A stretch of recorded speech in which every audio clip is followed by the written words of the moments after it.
London Police Service returned to council chambers this week asking for some financial assistance. In February, the police budget was trimmed by about $600,000, prompting police to dip into reserve funds. But as Inside London's Ryan Davenport tells us, there is concern that reserves are running low and the city is not stepping in to help. The Services Board was asking the city to cover a $270,000 deficit, something Mayor Joe Fontana did not feel the city was responsible for.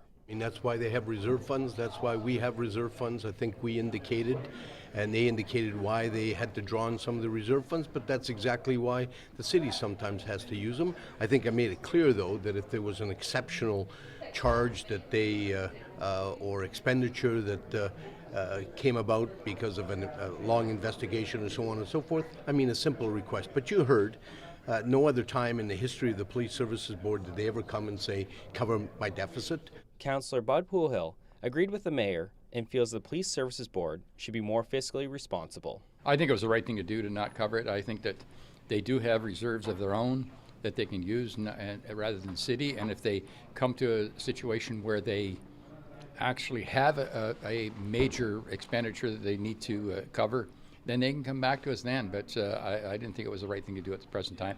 The London Police Services Board does have a reserve account. However, they've already allocated some of the money towards their 2014 budget. Police Chief Brad Duncan is concerned that the London Police Services won't have enough resources going forward.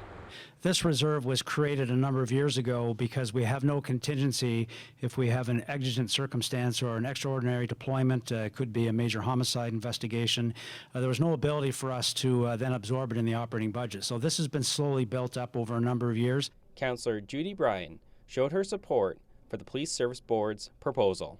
We look at this proposal or this request coming forward from the Police Services Board somewhat under the guidance of Mr. Hayward as a way of bridging and getting us out of going into debt for the last year. They do have the tools in order to fix what went wrong in 2013. Ultimately, the committee voted 4-1 to take no action, with Bryant being the lone councillor voting in favour.